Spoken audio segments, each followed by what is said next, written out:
ఏడాదిగా న్యూస్లో నానుతున్న నాగ చైతన్య సమంత మ్యారేజ్ పై ఓ క్లారిటీ వచ్చేసింది. త్వరలోనే సమంత మా ఇంటి కోడలు కాబోతోంది అని స్వయంగా నాగార్జున ప్రకటించాడు. కానీ పెళ్లి మాత్రం వాళ్ళిద్దరూ ఎప్పుడంటే అప్పుడు అని వారి నిర్ణయానికి వదిలేశాడు. ఇక రీసెంట్ గా నాగ చైతన్య తమ పెళ్లిపై ఓ క్లారిటీ ఇచ్చాడు. వచ్చే ఏడాది పెళ్లి ఉంటుందని తెలిపాడు. సమంతతో తన అనుబంధం పైన ఆయన ఓ ఇంటర్వ్యూలో అభిప్రాయాలు, అనుభూతులు షేర్ చేసుకున్నాడు. మొన్న మధ్య సమంత చేతిపై పచ్చబొట్టు కనిపించింది.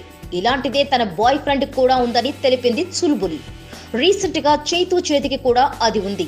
ఈ ప్రేమ జంట తమ మణికట్టుపై ఒకే ఆకారంలో పచ్చబొట్టు వేయించుకోవడం విశేషం. అయితే పచ్చబొట్టు అర్థం ఏంటో మాత్రం చూసిన వారికి అర్థం కావడం లేదు. ఎందుకంటే అవి పేర్లు కావు, లెటర్స్ కావు, ఏదో ఒక సింబల్. దీనిపై ఓ యాంకర్ ఆయననే అడిగింది.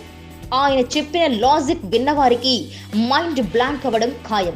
పచ్చబొట్టు వెనక అంత అర్థం ఉందా అని అనిపించక మానదు. ఇంతకీ ఆయన ఏం చెప్పాడంటే, ఇది రోమన్ సింబల్.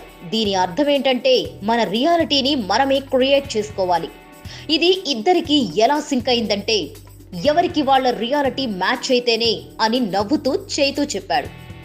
దీనిని చూసిన వారు బాహుబలిలో కిరికిరి భాషలో ఇది కూడా ఓ అర్థం కాని పజిల్లా ఉందంటున్నారు.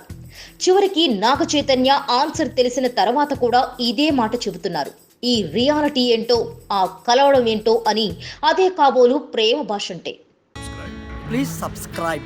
Hi, it's me Purna. Please subscribe.